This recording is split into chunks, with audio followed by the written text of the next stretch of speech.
अस्सलाम वालेकुम। तो आ चुके हैं हम एक न्यू रिएक्शन वीडियो के साथ। तो देखते हैं हम इस वीडियो में क्या है। मैं हूँ लारा, चलिए आइए वीडियो देखते हैं। बिस्मिल्लाहिर्रहमानिर्रहीम। अस्सलाम वालेकुम नाज़रीन, आप यूट्यूब चैनल देख रहे हैं। मैं इमरान खान हूँ। मैं सबसे पहले आपको जो पंजाब कॉलेज वाला इंसिडेंट है जो बहुत ज़्यादा फैलता चला जा रहा है उसकी कुछ चीज़ें बताता हूँ और उसका रीज़न है। रीज़न ये है कि लेटेस्ट जो मुझे भी पता चली, मेरी कुछ बच्चियों से अब बात हुई है। मैं इसके अंदर दिलचस्पी नहीं ले रहा था। मेरा ये मानना था कि कॉलेज का एक मौक़िफ़ है, दूसरी जानिब तलबा का एक मौक़िफ़ है, इसके ऊपर एक गैर जानिबदाराना इंक्वायरी होनी चाहिए। चाहे इसके ऊपर एक पार्लिमानी कमेटी बना दें, 2 बंदे पीटीआई के ले लें, 2 बंदे नून लीग के ले लें, अपोजिशन और हुकूमत मिलकर बैठ जाएं, 2 खवातीन भी बैठ जाएं ताकि बच्ची का मामला है और इसके ऊपर इंक्वायरी कर लें और जो फैक्ट्स हैं वो कौम के सामने ले आएं कि जी ये सच है और ये झूठ है, ताकि मामला दूध का दूध और पानी का पानी हो जाए, या कोई जुडिशियल एक इंक्वायरी इसके ऊपर करवा दें। तो मुझे लगता था कि ये चीज़ें होनी चाहिए और मैं समझता था कि ये हो भी जाएगा। लेकिन साथ ही साथ मैं तशद्दुद की मजम्मत कर रहा था जो सबको करनी चाहिए, कि किसी को कोई हक नहीं पहुंचता कि जो कॉलेज और स्कूलों के बच्चे हैं उनको लहू लहान कर दिया जाए। लेकिन अब मुझे इत्तला मिली है कि कुछ बच्चियों को, अभी मेरी बात हुई, उन्होंने बताया जी कि हमें बुलाया गया एफआईए के दफ्तर में और बुलाकर में बिठाया गया काफ़ी देर तक और फिर कोई भी नहीं था वहाँ पे। फिर हम वापस जा रहे थे, फिर दोबारा कॉल आ गई कि जी नहीं आप एफआईए के दफ्तर पहुंचे, वहीं बैठे हैं आप। तो बच्चियाँ बेचारी दोबारा चली गई। तो एक सब इंस्पेक्टर था जिसने उनको डील किया, यानी कोई लेडी ऑफिसर भी नहीं थी वहाँ पे, सब इंस्पेक्टर ने डील किया दोनों बच्चियों को।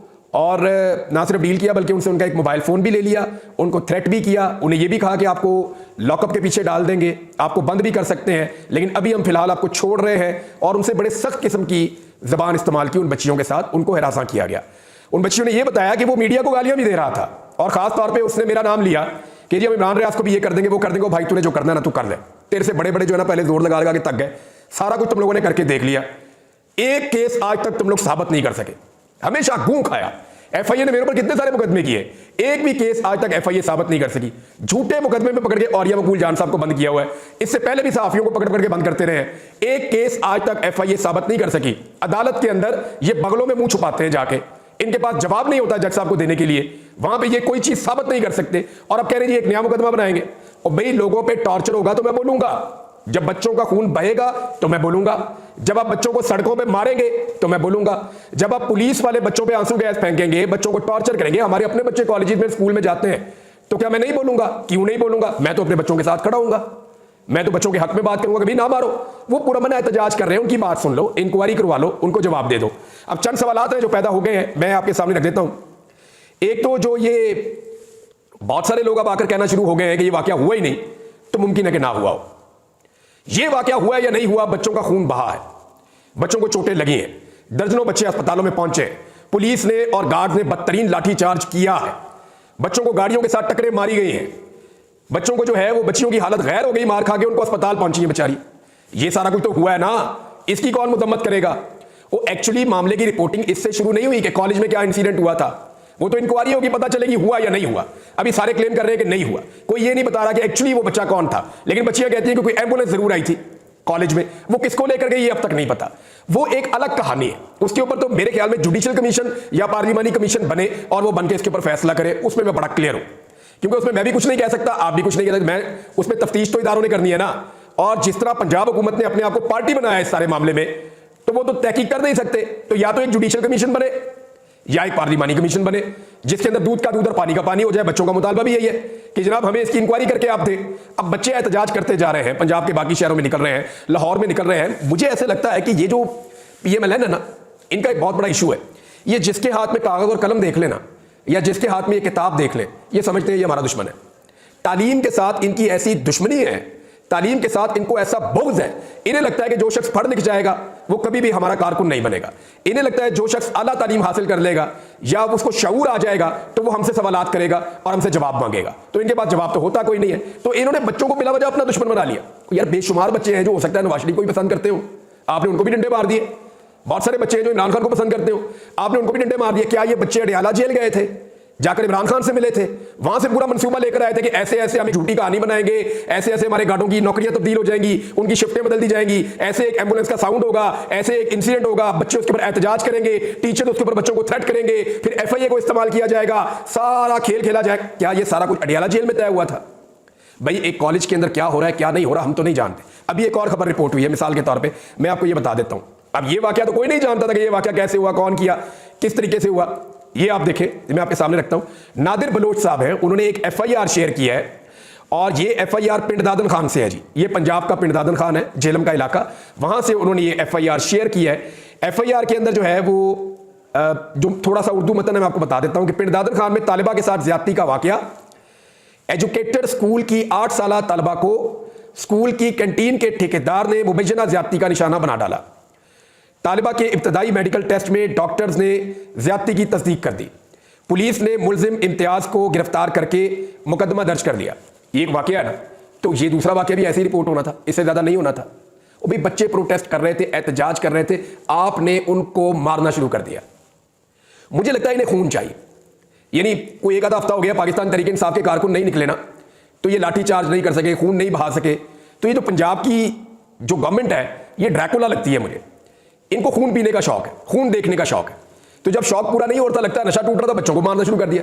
भाई वो पुरअमन एहतजाज कर रहे थे, मैंने किसी जगह पे बच्चों को नहीं देखा कि वो पुलिस को मार रहे हो। ये पहले दिन की बात मैं कर रहा हूं, इवन दूसरे दिन भी बच्चे पहले पुलिस को नहीं मार रहे थे, बच्चे तो पुलिस को अंकल अंकल अंकल कह के पुकार रहे थे। बच्चियां ये कह रही थी कि अंकल आपके घर बेटी नहीं है, तो इस किस्म के सवालात वो उठा रही थी। वो दिल को छू जाने वाला जुमला है, मैंने पहले भी ये बात आपको बताई थी। अब वो बच्चे एहतजाज कर रहे हैं पुरअमन, आप उनको पुरअमन तरीके से कह सकते हैं, कॉलेज की इंतजामिया भी यही कर रही है अब, और गवर्नमेंट भी यही कर सकती थी। हम बच्चे इसकी इंक्वायरी कर लेते हैं, आप लोगों का मुतालबा जायज़ है, इसकी तहकीकात होनी चाहिए, हम तहकीकात करवा लेते हैं। जिन तहकीकात पे आप मुतमईन है उस तरह का हम वोट, जैसे शेख हसीना वाजिद कहती थी ना तलबा को कि ये दहशतगर्द है, शेख हसीना वाजिद कहती थी ना ये रजाकार है।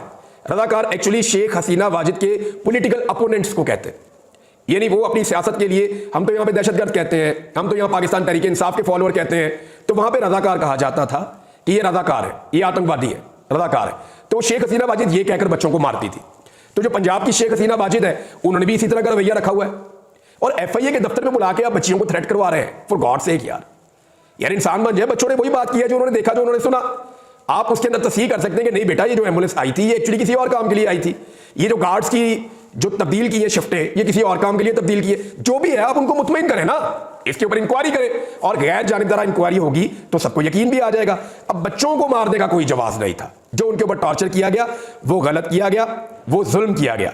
2 वाकयात और हुए हैं, एक वाकया एक और जगह से रिपोर्ट हुआ, ये खैबर पख्तूनख्वा में रिपोर्ट हुआ वाकया, और ये स्वाबी में निजी स्कूल के चौकीदार ने 4वीं जमात की तालिबा के साथ मुबैना तौर पर ज्यादती की है, इसका भी वाकया हुआ, और यहां पर भी बता रहे हैं कि जिसको गिरफ्तार कर दिया गया है। और इसी तरह एक पिंडदादन खान में वाकया हुआ, वहां पे भी गिरफ्तार कर दिया गया। तो देखिए ये इशू तो है, ये इशू तो है पाकिस्तान में, और बच्चियों को महफूज बनाना हम सबकी रिस्पॉन्सिबिलिटी भी है। ये सिर्फ अपोजिशन का, हुकूमत का काम नहीं है, पूरे मुआशरे का काम है, सबका काम है। और स्पेशली जब माँ बाप बच्चों को स्कूलों में भेजते हैं तो वो मुतमईन हो जाते हैं कि जी हमारे बच्चे स्कूलों में चले गए हैं, कम से कम स्कूल और कॉलेज की हदूद में जब तक हम उन्हें लेने नहीं जाते तब तक वो मुकम्मल तौर पे महफूज हैं। अगर वो अपने बच्चे बच्चियों को स्कूलों और कॉलेजों में भेजने के बाद भी ज़हनी तौर पे इसी खौफ का शिकार रहेंगे, तो क्या हम एक मुआशरे में रहते हैं, एक शहरों में रहते हैं, या हम जंगल में रहते हैं कि जहाँ पे जो बच्चा बाहर निकले तो माँ बाप को फिक्र हो कि पता नहीं कोई और बड़ा जानवर खा ना जाए हमारे बच्चों को। तो ये रियासत की जिम्मेदारी है, रियासती इदारों की जिम्मेदारी है, हुकूमत की जिम्मेदारी है, अपोजिशन की जिम्मेदारी है, सबको ये जिम्मेदारी लेनी पड़ेगी और लेनी चाहिए। अब इसके ऊपर किसी ने शौक पूरा करना ना मीडिया को दबाने का। अब जिस तरह की प्रेस कॉन्फ्रेंस की, प्रेस कॉन्फ्रेंस से पहले वो जो वजीर इत्तलात ने आगे मीडिया को धमकियां दी है, यार मैं तो कहता हूं हमारी सहाफती बरादरी जो है वो पता नहीं क्या उनको हो गया है, गैरत ही नहीं जाग रही। मरियम नवाज ने कुत्ते कहा, इनकी गैरत नहीं जागी। परवेज रशीद ने जो भी कहा, गैरत नहीं जागी। वो हमारे जो चीफ जस्टिस ऑफ पाकिस्तान है उन्होंने बेशुमार अलकाबात से नवाज दिया मीडिया को, कुत्ते भी कह दिया, और पता नहीं खारिज ज़्यादा कुत्ते कह दिया, रेबीज वाला कुत्ता जो काटता है वो कह दिया, पता नहीं क्या कुछ कह दिया, गैरत नहीं जागती। बिकाऊ माल कह दिया, गैरत नहीं जागती। गंडापुर के एक जुमले के ऊपर जनाब बाइकआउट भी होगा, ये भी होगा, वो भी होगा।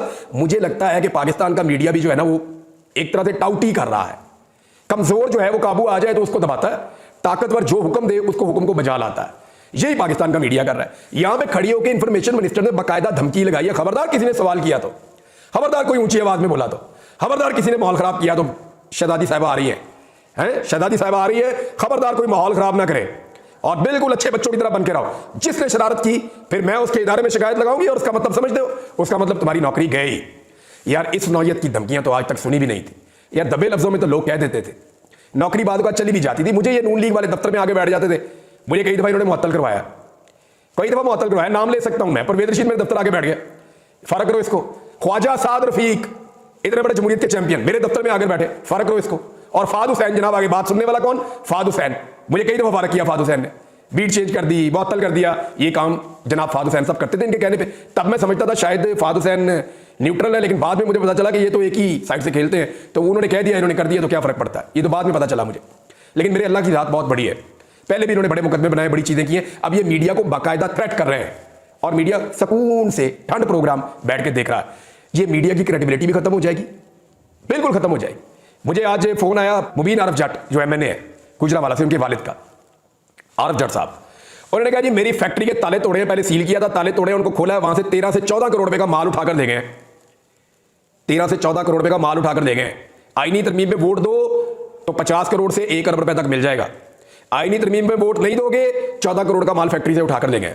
फिर वो कहते हैं हमारे घर के ताले तोड़े, ताले तोड़ के अंदर दाखिल हुए, जितने हमारे घर के अंदर सेफ थे उनको तोड़ा और कीमती सामान वहां से भी उठाकर ले गए। और वो मुझे पूछ रहे थे यार हमें किस बात की सजा मिल रही है, हमने इस मुल्क में इलेक्शन लड़के गलती कर ली है, लोगों ने मेरे बेटे को वोट डाला, मेरा बेटा एमएनए बन गया, और हमें तो कोई भी वोट नहीं डालता, वोट तो डाला लोगों ने इमरान खान को। अब हम ये कहते हैं कि इमरान खान का वोट है, हमने बेईमानी नहीं करनी। इस मुल्क में बेईमानी ना करने की हमें यह सजा मिल रही है कि हमारी फैक्ट्री, गोदाम, घर, हर चीज तबाह हो रही है। उसके ऊपर मरियम नवाज की जबान नहीं खुलेगी। खून पीने का शौक है ना, ऐसा लगता है कि ये चाहते हैं कि टॉर्चर चले, जुल्म चले, बर्बरियत चले, उसके अलावा इन्हें और कुछ पसंद नहीं है। दूसरी जानिब जो है वो जरका साहिबा से मेरी बात हुई, डॉक्टर जरका।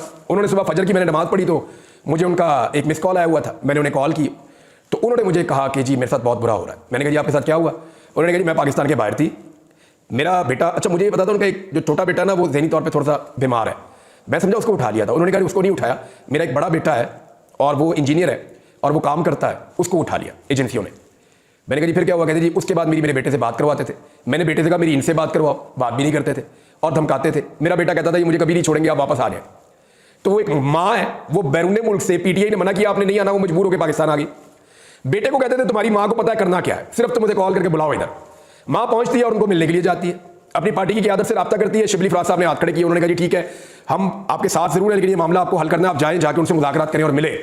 तो शिबली फराज साहब ने मशवरा दिया और वो जाके मिल रही हैं। उन्होंने जाके मुलाकात की, मुलाकात करके उन्होंने कहा जी आप मुझे रख लें अपने पास, मेरे बेटे को छोड़ दें। उन्होंने कहा ये हम नहीं कर सकते, बेटा आपका इधर ही है, आपने कहीं जाना है तो जाएं। उन्होंने कहा जी मेरा क्लिनिक तो खोल दें, मेरी कमाई वहां से होती है। उन्होंने क्लिनिक खोल दिया। अब जरका साहिबा खैबर पख्तूनख्वा भी जा रही हैं, इस्लामाबाद, लाहौर, जहां दिल कर रहा है वहां जा रही हैं, वो घूम फिर रही है। लेकिन उनका बेटा जो है, उनके बकौल जो उन्होंने मुझे कहा, एजेंसियों की हिरासत में है, उन्होंने अपने पास रखा हुआ है। वो ये कहती हैं कि मैं वोट डालना ही नहीं चाहती, ना मुझे पैसा चाहिए, ना मैं वोट डालना चाहती हूँ। ये उन्होंने कहा मुझे अभी तक कि ना मैं पैसा ले रही हूँ, ना मैं वोट डालना चाहती हूँ, ना मैं आईनी तरमीम के हक में हूँ, मैं इमरान खान से बेवफाई कभी नहीं करूंगी। मैं इनसे पूछती हूँ तुमने मुझे क्यों चुन लिया, बाकी भी तो है। तो मैंने उन्हें बताया, मैंने कहा जी बाकियों में भी ऐसे ही दबाव है, हर एक पे अपने अपने लेवल का दबाव पड़ रहा है, ये आपके दबाव का तरीका थोड़ा अलग हो सकता है। उन्होंने कहा जी बड़े अच्छे तरीके से मेरे बेटे को रखा हुआ है, मुझे भी अच्छी जगह पे रख देते हैं जब मैं उनके पास जाती हूँ। तो मैंने उन्हें कहा जी मैंने जिम जाना है, तो उन्होंने मुझे उधर भी भेज दिया, जो हम खाने के लिए मांगते हैं वो भी दे देते हैं। लेकिन वो कहते हैं जी आपने वोट डालना है आईनी तरमीम के हक में। मैंने कहा फिर आप क्या करेंगी? उन्होंने कहा जी मेरे पास दो रस्ते हैं, आज आखिरी मेरे पास मौका है, मैं उनको वार्निंग दूंगी आज कि जी मैं अब मजीद चुप नहीं रह सकती, मैं इस मामले को खोल दूंगी। उन्होंने एक ट्वीट किया भी है, और फिर मैं अदालत में भी जाऊंगी अपने बेटे की बादयाबी के लिए। पाकिस्तान है, यहाँ पे कोई तो कानून है ना, ये सरजमीन बेआईन और बेकानून तो नहीं है। तो मैं जाऊंगी, मैं एक सेनेटर हूँ और मेरे साथ ये ज्यादती नहीं की जा सकती, और अगर मुझे ज्यादा उकसाया जाएगा, जोर डाला जाएगा मेरे ऊपर, तो फिर मैं इस्तीफा दे दूंगी, मैं वोट नहीं डालूंगी। अब तक तो डॉक्टर जरका ने यही कहा है। पाकिस्तान तहरीक इंसाफ ने कहा था कि बैरिस्टर अली जफर आपका केस लड़ेंगे, मुकदमा लड़ेंगे, अभी तक वो कह रही है जी उनकी तरफ से कोई जवाब नहीं आ रहा। दूसरी जानिब जो रियाज फतियाना साहब है, उनकी फैमिली को, यानी उनके बेटे को जिन लोगों ने उठाया, उन्होंने रियाज फतियाना साहब को और उनकी वाइफ को बार बार ये कहा देखिए आपकी पार्टी आपके साथ खड़ी नहीं हो रही। देखिए कोई आता है अदालत में, देखिए आप जब अदालत में आते हैं अपने बेटे को बाजियाब करवाने के लिए, कोई आता है, कोई आपके साथ आपकी पार्टी का बंदा खड़ा नहीं हुआ। जो पार्टी आपके साथ खड़ी नहीं हो रही, आप उस पार्टी के साथ क्यों खड़े हो रहे हैं? और ये बात जो है वो दिल को लगने वाली बात है। यानी पाकिस्तान तहरीक इंसाफ की लीडरशिप ने डॉक्टर जरका को भी अकेला छोड़ दिया और रियाज फतियाना को भी अकेला छोड़ दिया मुश्किल वक्त में, कि तुम अपनी लड़ाई खुद ही लड़ लो, यानी तुमने अपने आप को खुद ही बचाना है, तुम अपनी लड़ाई खुद ही लड़ लो। यानी ये तो एक तरह की सहूलतकारी है जो पाकिस्तान तहरीक इंसाफ की लीडरशिप आईनी तरमीम के हक में कर रही है। ये चीजें बताना मेरी रिस्पॉन्सिबिलिटी है, मैं आपको इसलिए बता रहा हूं। नंबर पूरे नहीं हो रहे, ये आपको फिर मैं बता रहा हूं कि रियाज फतियाना भी वोट कोई नहीं डालेगा। जिस दिन वो असेंबली में आके बैठेगा, आप देखिएगा वो तमाशा क्या होगा। बहुत मुश्किल है, बहुत मुश्किल है, बहुत मुश्किल है। और डॉक्टर जरका का भी बहुत मुश्किल है अब तक की जो इंफॉर्मेशन है उसके मुताबिक। तो एक चीज तो आप समझ लीजिए कि पाकिस्तान तहरीक इंसाफ पूरी ताकत के साथ अपने उन अरकान के साथ खड़ी नहीं हो रही जिनके साथ जुल्म और ज्यादती हो रही है। इसके ऊपर इससे अगर 5% भी जुल्म और ज्यादती नून लीग या पीपल्स पार्टी के साथ होती ना, तो बिलावल की तकरीर याद है, कितने बेगैरत हो आप, याद है, याद है। यही सारा काम जो है वो पीएमएलएन ने और पीपल्स पार्टी ने करना था। लेकिन पाकिस्तान तहरीक इंसाफ जो है बिल्कुल ठंड प्रोग्राम, ऐसा लगता है खामोश सहूलतकारी की जा रही है। अगले वीडियो में फैक्ट्स आपको बताता हूं, तक के लिए इतने अपना ख्याल रखिएगा, अपने चैनल का भी अल्लाह हाफ़िज़। कमेंट्स में बता सकते हैं कि वीडियो आपको कैसी लगी और मैं कैसी लगी, मेरा रिएक्शन आपको कैसा लगा। तो आप लोग हमें लाजिम बताइए वीडियो आपको कैसी लगी, डीएम भी कर सकते हैं, कमेंट में बता सकते हैं। और इस वीडियो का रियल लिंक आपको डिस्क्रिप्शन में मिल जाएगा और मेरी सारे सोशल मीडिया के लिंक्स आपको डिस्क्रिप्शन में मिल जाएंगे। Please thanks for supporting us.